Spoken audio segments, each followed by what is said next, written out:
I thought I was watching a movie, Towering Inferno at first. And then I looked real close, and I noticed it was the World Trade Center. I was compelled, because I'm a type of person that can't stand by and watch other people suffer. And to me, they were suffering. They wanted to get off the island. And there was no way for them to get off the island other than the water. And I had noticed when I was watching the television, I saw a lot of, the ferries going up into the slips and taking people off. I said, fine, we could do the same thing. I could take people on my boat, get in there, take them where they have to go.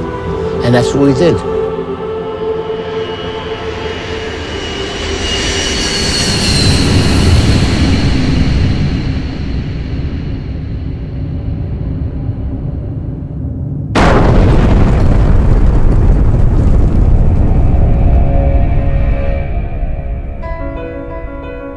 On the morning of September 11th, when the towers came down, millions of people ran for safety.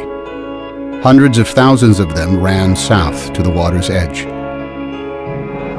That's when they realized that Manhattan is indeed an island, and that they were trapped. They were feeling helpless, and that's the worst feeling in the world. What was a person on the ground going to do? Buildings were down. There were people laying under the rubble of the building.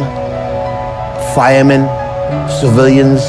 My wife was there, and I turned around. I says, I've got to go do something. Just like that. And she looked at me. She says, what are you going to do, you maniac?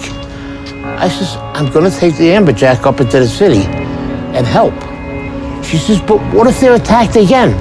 I says, well, then that's something I have to live with. I says, I have to do what I have to do. I says, and nobody can stop me right now.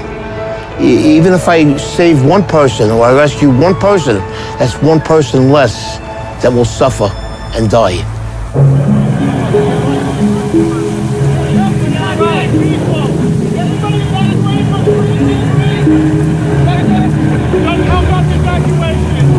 They were trying to evacuate Manhattan because nobody knew what was going on. You didn't know if something else was going to happen. It was just, a madness on one side and wanting to help people on the other side. They were just streaming out of the buildings. And the first mode of transportation they saw was a ferry boat. And that's when they knew, this is how I'm getting out of here. So they didn't even care where the boat was going.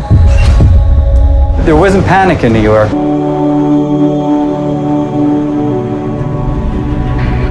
There was a small boat that was at the lower tip of Manhattan. I thought the boat was going to flip over because so many people were trying to get on.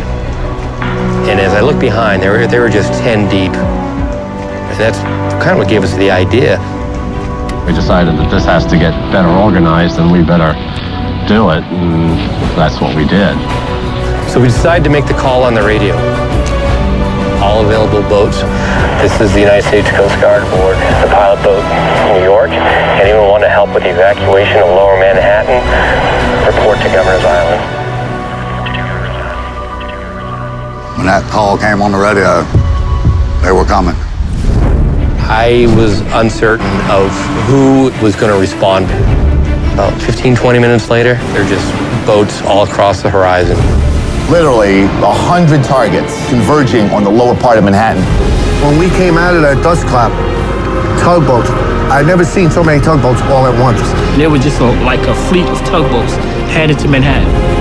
If it floated and it could get there, it got there. All different size, shapes, and form. And they were zooming across this water.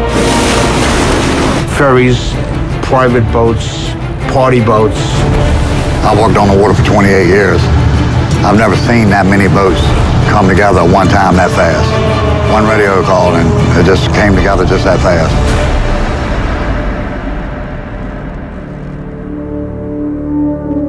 Hundreds of boats converged on the city, leaving the sun-bathed harbor behind them. Dead ahead, the unknown. That was something I won't forget. It was just low, dark, acrid, black smoke. It's like there was a big chimney in Manhattan. When we pulled into Pier 11, the dust was unbelievable.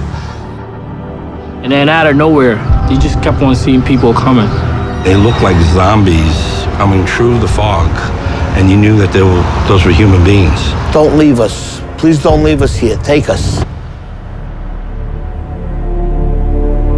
You couldn't have planned nothing to happen that fast, that quick.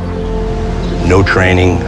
This was just people doing what they had to do that day. You forget all about what you're supposed to do, what they teach you in school, and you say, you know what? Morally, this is the right way to go, and deep down, this is what I'm gonna do. Average people, they stepped up, and when they needed to, they showed me, you know, when the American people need to come together and pull together, they will do it. I do feel a way honored that I was a part of it. That was the greatest thing I ever did with my life. The greatest day that I've ever seen in all my boating. I mean, my life on the water. The Great Boat Lift of 9/11 became the largest sea evacuation in history.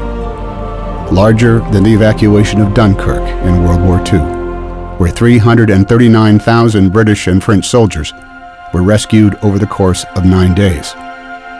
On 9/11, nearly 500,000 civilians were rescued from Manhattan by boat. It took less than 9 hours.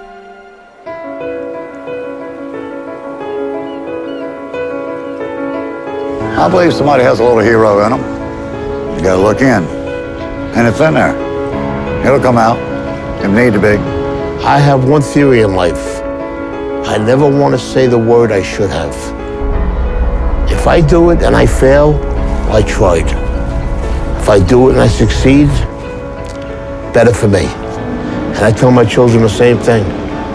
Never go through life saying you should have. If you want to do something, you do it.